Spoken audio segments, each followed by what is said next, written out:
男人怎么也没想到，自己召唤的骷髅枪兵手里拿着的竟然是蓝火加特林。明明自己觉醒的是最垃圾的地级亡灵法师，可召唤的却全是现代工业化亡灵。亡灵骑士开半步，舞龙变成空天母剑。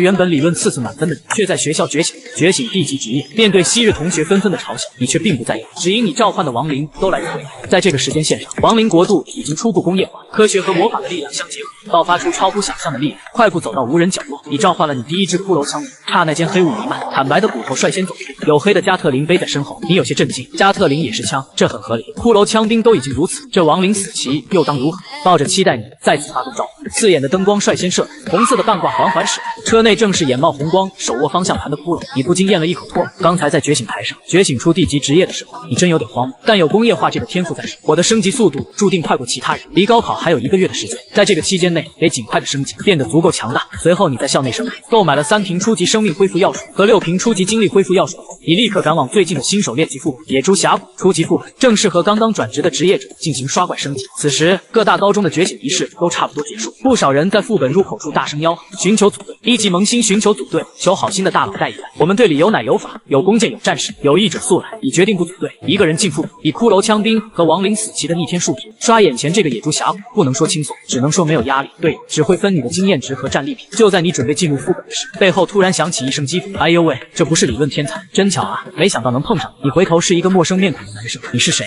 竟然还有人不认识我刀哥，他今天可是觉醒的危级职业狂战士。闻听此言，刚才还在奋力吆喝的众人立刻围了上来，纷纷开口，想要让刘一刀加入到他们的队伍。享受着周围人的拉拢，刘一刀不禁得意一笑，你们看，这就是我们6高的天才，理论成绩次次满分的学霸。你们猜他觉醒出的职业是什么？是亡灵法师，就是那个地级职业。众人皆是一愣，然后不知道谁先笑了一声，顿时激起所有人大笑起来。刘一刀更加得意，想要在上面看到尴尬皮相，看到恼羞成怒。视线中你的神情没有变化，而是一如往常般平静。刘一刀感觉一拳打在了棉花上，强烈的憋屈感顷刻间转化为怒。我今天就要让你知道，你这种废物就该老实待着，少出来碍眼。说完，他缓缓逼近，拳头握得咯吱作响。你突然一步踏出，悬在腰间的手已经捏紧成了拳头，朝着刘一刀的面门闪电般轰了出去。沉闷声响起，刘一刀仰面倒在地上，鼻腔内弥漫着血腥味。此时，其他人如梦初醒，纷纷上前拉开了刘一刀，是吧？以后别让我再看见，不然我见你一次打你一次。你声音冷漠，语气中没有威胁，但这话入了在场众人的耳朵里，都忍不住咽了一口唾沫。此时刘一刀缓过神来，也不知道是害怕还是愤怒。你敢打我？我可是级职业，你竟然敢打我！你等着，我要告诉校长，你就等着被开除吧。你冷笑，我等着呢。说罢，你头也不回，转身进了副本。你心绪平和，全然没有被刚才的小插曲影响。召唤了3只骷髅枪兵后，你朝着峡谷深处走去。每走几步，一道充满威胁的雾气。3只体型壮硕的野猪走出黑暗，向上高高凸起的粗大獠牙闪烁着渗人的寒光。你丝毫不慌，操控着骷髅枪兵，将黝黑的枪口对准了3只野猪的方向。6管加特林不断喷射出幽蓝火焰，子弹如雨，3只1级野猪根本反应不过来，一轮齐射就被扫成了筛子。恭喜你击杀3只1级普通野猪，获得经验值30。随着你继续深入，接连的击杀提示响起，等级也来到2级，获得了10点自由属性。你思考一瞬，随即将这些属性点全加到了精力上。对于法师类职业来说，精力值就是蓝条。另外，等级提升后，召唤物的等级也会相应提升。骷髅枪兵从1级升到2级，攻击也从300提升到320。你继续深入峡谷，不知不觉间等级也来到了4级。按照现在升级速度，明天我就能升到8级。峡谷内的地形错综复杂，虽说野猪峡谷经过高阶职业者的改良，你只需要脱离战斗状态10秒，就能直接一键退出副本，但没有地图，不知道是在副本边缘，还是已经深入其中。万一倒霉撞到 BOSS 脸上，那可就麻烦了。等出去后，去一趟交易行，把附近副本的地图都买下来。正当你心绪翻涌的时候，一道震耳欲聋的野兽怒吼中突然跳。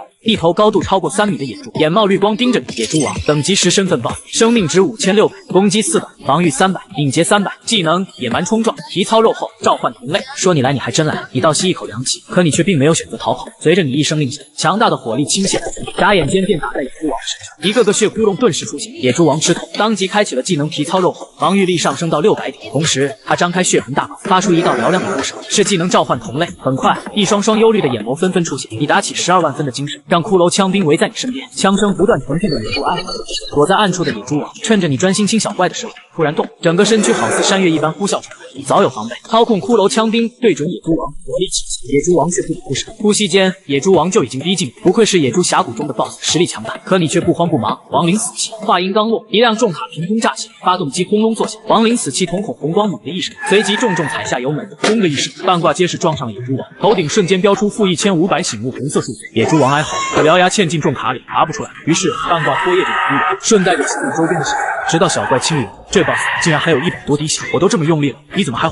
你调侃一句，随手接过。恭喜你击杀10级野猪王，获得经验值1000。恭喜你等级提升，当前等级8，当前可使用的自由属性点40。按照这个速度，天亮时你就能升到10级，彻底通关野猪峡谷。你信心大增，把每个属性加10点。就在这时，野猪王尸体消失，几件物品便掉在了地上。你眼睛一亮，野猪王死后抱物品。你迫不及待地捡起物品，野猪王的獠牙。介绍：凑齐10个可制作装备。猪牙项链。狂暴号角。介绍：吹响号角，以所有的召唤物的4维属性增幅20%，持续10分钟，冷却时间1小时。野蛮人的冲撞。类型：战士类职业技能。介绍：蓄力3秒，然后朝着目标冲撞，造成150%伤害，冷却10分钟。你先是一喜，而后蹙起眉头。3件物品，只有狂暴号角适配你的职业。精品材料：野猪王的獠牙，可以在交易所里交易不少钱。至于野蛮人的冲撞，是个战士类职业技能，亡灵法师用不上，也只能拿去卖了，不过能挣钱就不亏。你离开了这片区域，继续往其他方向走。吹响狂暴号角后，杀怪速度明显增加，离天亮还有10分钟，你的等级升到了10级，这速度怕是整个天海市都没有比我快的。野猪峡谷的副本等级是 LV1 至 LV10，10级以后职业者是不会再获得经验，想升级只能到更高级的副本里去。刚好后山有一个 LV10 至 LV20的副本，不过在此之前，你得先去一趟交易所把东西卖了。天海交易所，这里是市内唯一的交易所。你刚一进门，就有一位身着职业装的短发小妹迎了上来。您好，这位职业者，请问有什么可以帮你？我这里有2件东西要出售。说着，你拿出了野猪王的獠牙和战士技能书。短发小妹接过后，笑意中平添了几分攻击。这件野猪王的獠牙，我们可以给到3000盐下币。至于这精品级技能书，短发小妹顿悟，实不相瞒，最近有职业者正需要这类型的技能书，如果您想要卖的话，可以给到5000盐下币，或者您可以换取符合您职业同等级同品质的技能书。听到这话，你眉头一点，技能书换技能书，还有这种好事？一本同阶的技能书可比5000要贵得多。我选择技能书。短发小妹点点头，您可以自行挑选技能书，我这边只需要您提供一下您的信息。请问您的职业是？亡灵法师。说道。短发小妹嘀咕一声，随后像是想到了什么，满脸震惊。你就是6高的人？你眉头一挑，倒是没感觉有多意外。转职是全社会都在关注的大事，更何况你不止在6高有名，在整个天海市都算是小有名气，甚至在还未转职之前就已经有大学特招了。谁料短发小妹的下一句话直接让你愣在了当场。你没看丰完大学的公告吗？听说他们把你的特招生给收回去，要招其他学生。你面色一沉，当初你能记住丰完大学的人满是热情的特招，可现在光速切割也好，对你而言，以前能进丰完大学已经是一件令人骄傲的事情，可现在丰完大学还远远不够。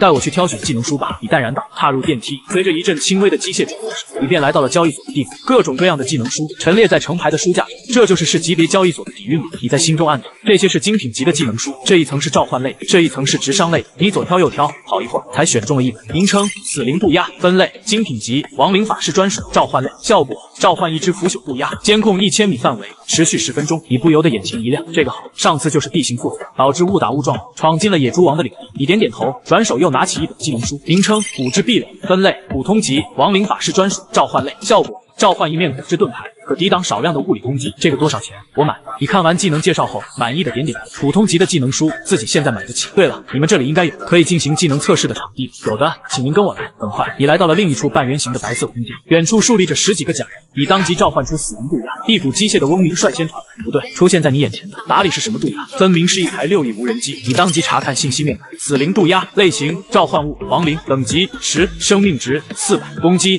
50，防御50，敏捷400，精神0，特殊效果敏捷翻倍，监察范围翻倍。你可以通过小型屏幕实时观看和操控高空视角。你倒吸一口凉气，这可比原版的死灵渡鸦要智能方便多。拿下小型屏幕后，使用上面的按钮来操控着无人机缓缓飞起来，整个空间在小型屏幕上一览无余。收起了死灵渡鸦后，一时间心中感慨，原本以为枪兵半挂已经是系统的极限，却没想到还有自身改造机械飞升。你感慨1、2，随即就发动了第2个技能，一把冒着蓝色明火的防爆盾出现在了手上。骨质壁垒，类型召唤物亡灵，临时装备，防御600，耐久值100，特殊效果遭受攻击时会给敌人造成10%的反伤。好东西！你眼睛一亮，这骨质壁垒在手，高达600点的防御，足够让任何10级以下的敌人绝望。算下来，您还剩600银下币，已经汇入到您的账户，请注意查收。短发小妹恭敬躬身，目送你走出交易所的大门。你买了几袋零食，便匆匆朝着家的方向奔去。一晚上没回，家里人肯定担心。低矮的老楼下，坑坑洼洼，小姑娘看到你当即喜笑颜开，放下手中的职业图鉴。哥哥，你回来了，你才多大，这书就能看懂？你宠溺地摸了摸小姑娘的头，不同于前世那般孤苦伶仃，这一世你有一个温馨的家庭。李彩白此刻嘟着嘴，哥哥，你一晚上都没消息，我可担心了。放心，我没事的。瞧我给你带回来了什么？你从背后变戏法式，拿出刚买的几袋零食。李彩白眼里冒出金光，你宠溺笑着，和李彩白一起上到5楼，门被一下子推开，里面站着一名妇女。回来了，可让我担心死了，连个电话都不回。张雪梅埋怨一声，随后拉着你进屋。没吃饭吧？正好饭快做好了。你无奈坐在沙发上逗着李彩白玩。不一会儿，整个房间内就充满了饭香味。思念。房门推开，李正业回家，正好看到你和妹妹李彩白正在抢零食吃，笑着说道：“让着点你妹妹。”回来了吧？我都彩白完了，你回道。张雪梅端着一盘豆角子炒土豆，招呼洗手准备吃饭。一顿饭时吃的你肚皮滚红，心满意足。我吃完了。李彩白只吃了几口，就着急的跳下椅子。该吃饭吃饭，这碗饭吃完前不许你吃零食。张雪梅严肃道。李彩白闻言顿时脸皮一垮，可怜巴巴的望向你，心中暗笑，板起一张脸。妈说的对，吃完才能吃零食。李彩白奶声奶气的哼了一声，没再跳下椅子，而是开始专心致志的吃饭。李正业吃完饭了，他轻咳一声：“昨天你们班的班主任给我们打过电话，他告诉了我们转职的结果。”此言一出，家里陷入了一阵短暂沉默。李正业控制着自己的语气，尽量心平气和的说道：“你也知道，一般转职之后的职业者会有2条路，一是去往副本中进行升级，后续加入工会，考高等学府；二是和你爹我一样，在社会上找适合的工作，干活挣钱。”你点点头，既然结果已经定律，那就只能向前看了。李正业突然感觉自己的左脚脚面上传来一阵疼痛，低头一看，原来是张雪梅的拖鞋踩在他的脚上。老李，儿子这才刚转职，要处理很多事，你就别瞎说了。张雪梅说着，脚下也开始适当发力。李正业吃痛，但却是一反常态的没有服软，他一脸严肃：“我不是逼着你去选第2条路，你是怎么想的？说心里话就行。不管你选哪条路，爸都相信你的判断，并且全力支持你。”张雪梅收回了脚，李彩白放下早就空着的碗，跳到沙发上吃零食了。你心中升起一股股暖流，我要加入工会考大学，我可以的。李正业大笑一声，使劲拍了拍自己儿子的肩膀，随后拿出一张银行卡，就知道你要会这么选，早给你准备好了，拿着吧。这是里面路困我。李正业道：“这些年攒下来的一点钱，5万6。”李正业直接把银行卡塞了过来。职业者有多需要钱，我可是最清楚的。拿着，这是爸给儿子的。不管怎么样，家永远都是你的港湾。此时，张雪梅的声音突然传来：“儿子，你班主任的电话，让你立刻回学校一趟，有大事。6高办公楼。”你推开办公室的门，发现里面除了康诗瑶、6高校长以及丰兰大学那名热情的学长外，还有一个意料之外的人——刘一刀。此刻的刘一刀心里面别提多痛快。嗨嗨，李同学，请坐吧。李同学，你应该知道，我们丰兰大学的排名之所以能常年位列榜单当中，正是因为我们宁缺毋滥。原本以为李同学是人中龙凤，我们才给出了特招生的名额，但谁也没想到事情是这样，所以我们已经取消了你的特招生名额。你对此早有心理准备，心中升起一抹困惑。按理来说，这事只需要在电话里说一声就可以了。你的视线移向了刘一刀，有点明白了。果不其然，江振海继续说道：“我校有意要将刘一刀刘同学列为特招生，不知道陈校长是什么意思？”陈路明笑着连连点头。身为一校之长，手底下的学生有特招生身份，他也能在教育局里领取到一份奖金。至于这个特招生是你还是刘一刀，他不在乎。就这些事，你微微蹙起眉头。没事的话，我就先走了。特招生身份什么的，你现在已经完全不在乎，唯有实力，唯有升级才是目前最重要的。而且系统在手，区丰兰大学，你已经不放在眼里了。就在你起身准备离开的时候，等等。刘一刀见状，狞笑一声：“我把你的特招生身份抢走了，你现在心里面肯定很不甘心吧？不是，这家伙到底在说什么？”见你不说话，刘一刀更加确信，语气也更加猖狂。既然不甘心，那你敢不敢和我比一场？我要是输了，这特招生的名额就还给你。此言一出，众人皆惊，谁也没有想到刘一刀竟然敢这么说。一旁的康诗瑶和陈路明对视一眼，心里面都清楚了。昨天的野猪峡谷的副本入口，你狠揍了刘一刀一通，这件事网上都传开了。有人说刘一刀真是个废物 ，A 级职业竟连个 D 级都打不过。有人理性分析说，所有职业初始1级数值都差不多，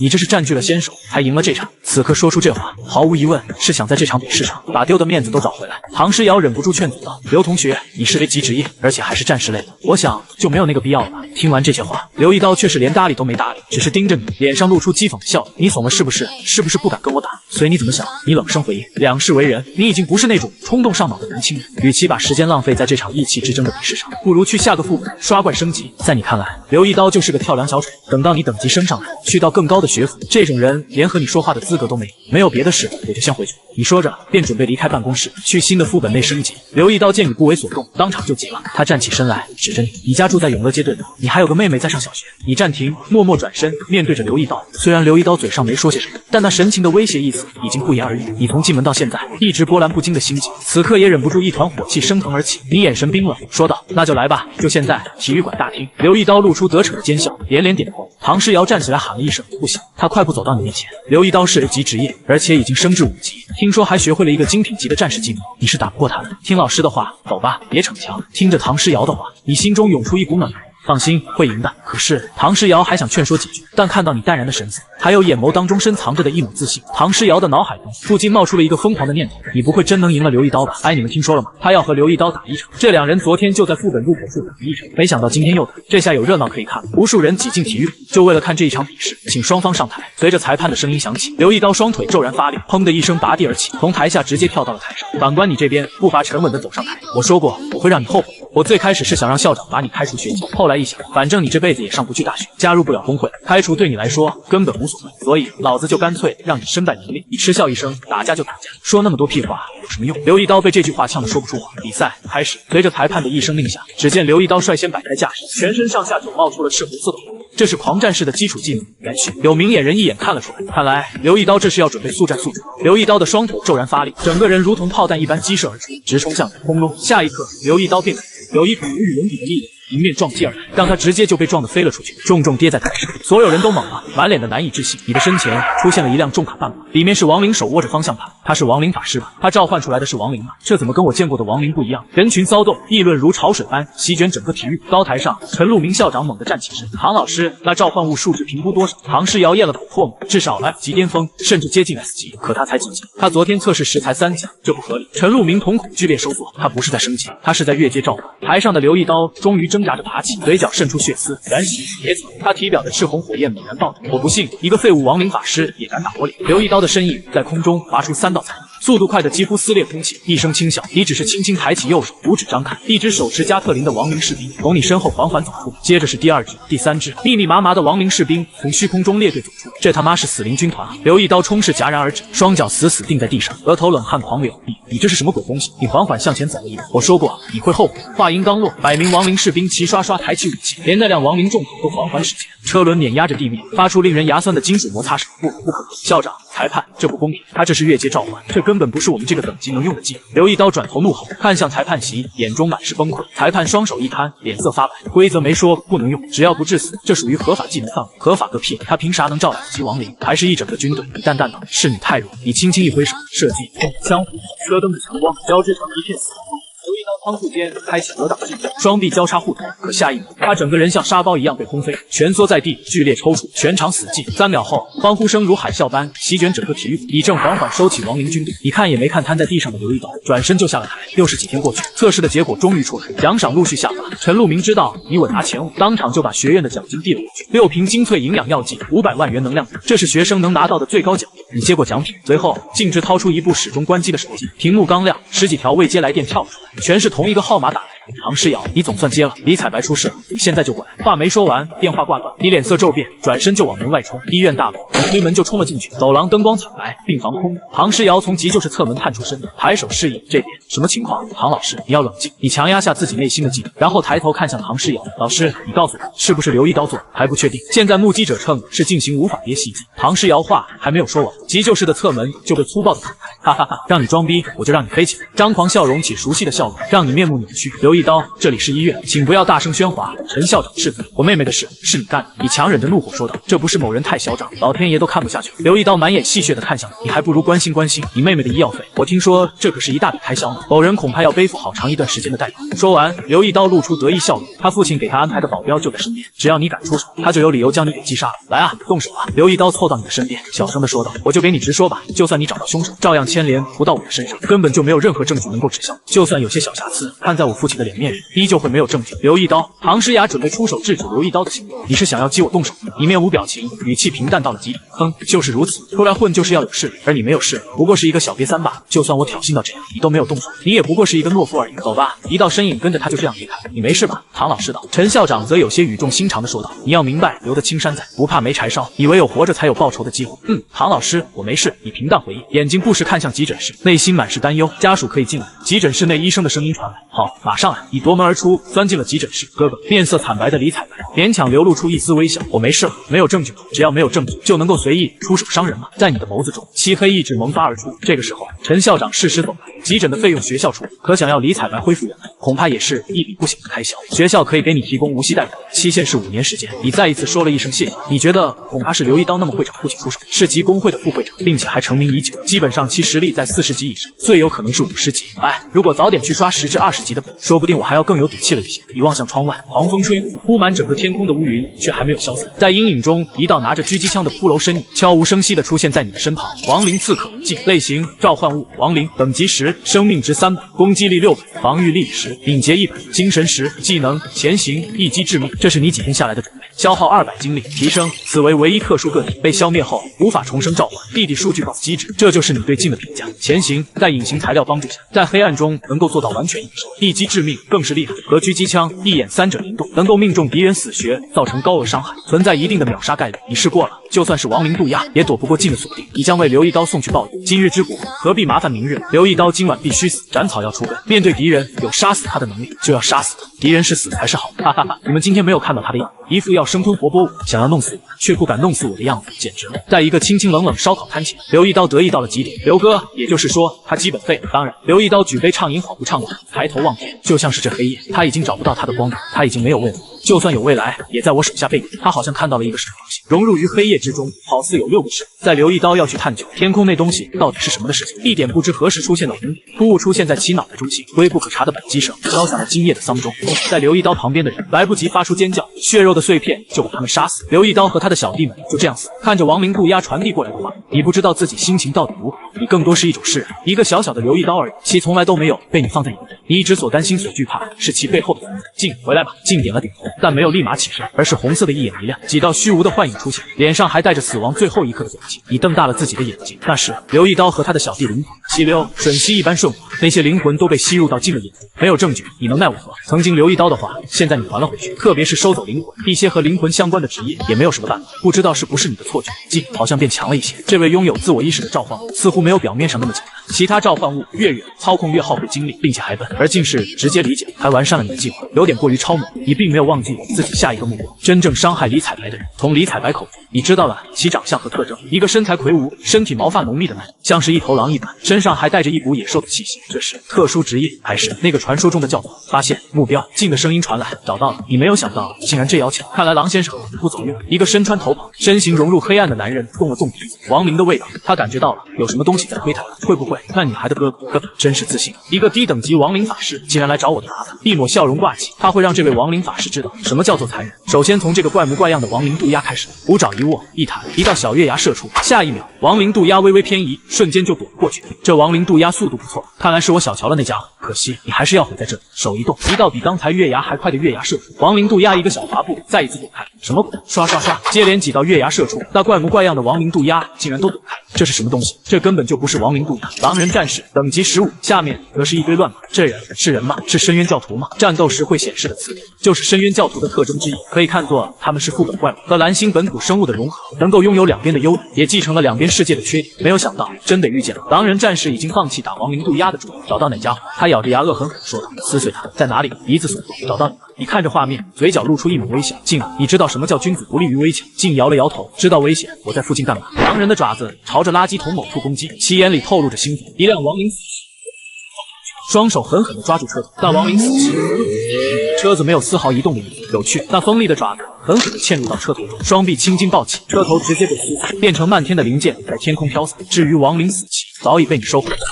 一个接着一个的骷髅枪兵拿着加特林，缓缓在小巷的尽头一字排开，像是一面墙。哒哒哒，无数的子弹从这面骷髅墙射出。另外两辆亡灵死期将其夹在中间后，驾驶员直接回归原来的世界。车本来就不要了，再看到狼人战士如此轻易就将卡车给撕碎，你就没想卡车打出成吨输出的场面。可限制还是能够做到。什么东西？狼人战士一脸懵逼，那奇特的亡灵死期居然还有这些亡灵枪兵是怎么回事？什么时候亡灵法师的召唤物成这样？上百个骷髅枪兵一味的扣动扳机，该刺客行动了。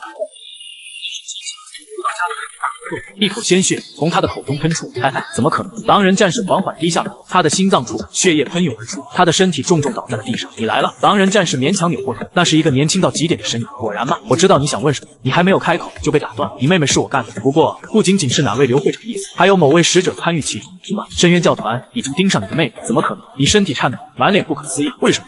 谁知道呢？你知道吗？这是我融合后第一次为教团做事。怎么可能？你满脸疑惑。是啊，怎么可能？但融入我身体的怪物影响我有些时候发现且自己更愿意变成狼人生物。狼人战士身份，狼的特征正在慢慢退化。你打败了那个被狼侵蚀的我，竟然在最后的时候摆脱了那个家伙的影响。我妹妹身上到底发生了什么？我看不懂起手术。在我重伤你妹妹后，那么使者突然出现，在你妹妹身上留下一些东西，可医院检查不出来，彩排也没敢做，谁知道呢？说着说着，他就没有气息。深渊教团。天海市市治安局，一个人带着他的亡灵，拿着尸体走了进来。什么人这么大胆？深更半夜居然带着尸来治安局，把尸体放下，把亡灵收起来。说什么情况？那是一个深渊教徒。深渊教徒？什么？小伙子，你在搞笑吗？他怎么可能是深渊教徒？你们看看他的耳朵和指头，狼人化是退去，可还是有一些残留影响。打电话给局长，我检查检查。就在治安局热闹起来的时候，在一栋城中心的别墅，一通电话响起。刘会长，刘一刀出事。什么？他瞳孔一缩，我知道，我会赶过去。刘山刀放下电话，沉默良久，让他不得不怀疑是那位他儿子的同学干的。不可能，就算是10级的亡灵法师能办到，办不到的。我那蠢货儿。刘山刀叹了口气，无论是谁做，我会让你付出代价。真是深渊教徒啊！王阳看着收尸人的结论，也是震惊不已。那杀死深渊教团的才10岁，还没有突破10级。对，看来英雄出少年啊！他什么职业？亡灵法师。亡灵法师，那垃圾职业，不是说前期垃圾的要死？我们也不知道，说是特殊的亡灵。王阳听着手下的汇报，老是感觉自己是不是被深渊教团影响，这么会有如此离谱的家伙？走，我去看看。英雄少年。不是，你这亡灵怎么有加特呢？那治安官还看了看自己的小手枪，再看看你身边的骷髅枪兵。好了，一个亡灵都比他的枪好，这就是你打败深渊教徒的关键。另外一个治安官一脸痴汉的摸着亡灵死期的座驾，要是他已经幻想自己开着这辆卡车将那些家伙撞飞，如果再加上职业者的力量，打造出一款超凡卡车、警车，直接撞飞那些罪犯，想想都觉得爽。没有钥匙，在观摩你亡灵的治安官都吓了一跳。一看来人，长官。王阳点头算是回应，这就是你能够打败那家伙的关键。你点了点头，差不多吧。主要是亡灵刺客，你手一挥，一个拿着狙击枪的身影出现。王阳嘴角一抽，你这亡灵还真是与时俱进，全都是违法的东西。但深渊教徒心脏和关节处都有骨头子弹，再配合那卡车和加特林，是有机会那些一名10几级的深渊教徒。你这亡灵合法吗？王阳左搓搓右摸摸，怎么不合法？你反问，亡灵就不能过现代？这纯就是歧视亡灵。我不是这个意思，我只是太惊讶了。现在武器搭配亡灵就是一个绝佳的搭配。丁玲玲，喂，市长，什么情况？刘山刀儿子死了，其中一个嫌疑人他就在我这。好，我们马上过来。王阳挂掉电话，脸色有些奇怪的看向你小子，真他娘的牛逼！扣了头。王局，什么情况？那边说你杀了刘山刀的刀郎公会的副会长，是我们天海市明面上能够排进前10，他的儿子就是刘一刀，说是死在了烧烤摊。你是他同学，和他有些冲突。王阳询问，他先威胁我比斗，输了，搞了一些小动作。我妹妹在急救的时候上门挑衅，父亲的工作也被辞退了。对了，那深渊教徒就是伤我妹妹的凶手，你似乎根本就不知道谁是幕后凶手。也是运气好，妹妹睡着了，我心情烦闷，就准备出门转转，没有想到却碰到那个家伙。我妹妹告诉我长相，所以我一路尾随，最后将其杀死。那就没你事了。是啊，我虽然恨他，但谁不知道他的背景？某个大公会的副会长，是我这样的平民能够得罪起，而且君子报仇10年不晚。王局，你也看到我的实力了，以后怎么说也比那刘山刀强了。这一番话算是打消了王阳的疑虑。寒门贵族有傲气知进退，不要叫我王局了，算年纪，你就叫我一声王叔。你这深渊教徒就够我们得一份好大的功劳，只要等功劳下来，我们除了公家的奖励外，我们私下再给你一份奖励。王阳像是长辈一般拍了拍你的肩膀，好，那谢谢王局，不谢谢王叔了。这声书他是应了10分书信，走，叔就带你瞧瞧刘山刀那家伙搞什么幺蛾。王阳大手一挥，只要这事确实没关系，那我绝对搞定。刘山刀就算求了不行。你有些迟疑的说道，这不太好吧？那毕竟是你可不知道，我们局长可是天海市第3大高手，刘山刀他算什么东西？烧烤摊前真是吓人。听说那刀郎公会副会长的儿子死，周围的居民交头接耳，在干嘛呢？围着干什么？王阳带着治安官及时赶到，都回家睡觉去，这么晚了，我们治安官会解决。说完，那些看热闹的居民一哄而散，而刘山刀满脸阴沉。王局，刘副会长。王阳又看到旁边那人，哦，原来穆市长你也来了。那是一位身穿西装、身材中等的儒雅人，在其身旁还有一个满脸不耐烦的女孩。这位是您千金，王局，您见笑。这不是绝险的职业，也带小女来长长见识。穆婉清是他们6中的学霸之一，那女孩似乎也察觉到了你的事情。那个觉醒地级职业的学霸，听说特招资格被回收，却又打败了刘一刀。难道说一双美眸有些兴奋，而你则感觉不好？这不就是吃瓜的眼神吗？我局发现了深渊教团踪迹，所以晚来了一点。王阳说到了正事，市长，你说会不会是深渊教团干的事情？不可能。刘山刀插话，怎么不可能？就是不可能。那教团已经消失不知道多久，怎么可能突然出现在天海市，还如此残忍杀死了一群高中生？可这高中生是你的儿子，那又如何？刘山刀突然看向了你，我倒是觉得这位才更有嫌疑一些。穆市长也看向了你，这位他是我儿子的同学，两人有一些小摩擦。噗呲，刘山刀狠狠地盯了你。至于另外一位笑出声的市长千金，他可不是。白天的时候，我儿子说了几句过激的话，用了点手段，让他的父亲丢了工作。晚上我儿子就死在这里，难道都是巧合吗？我看凶手就是你。刘副会长，你可不要血口喷人，你镇定自若。我和你儿子有些冲突，可还不至于杀了他，并且凭借我的实力，哪能够造成这样的场合？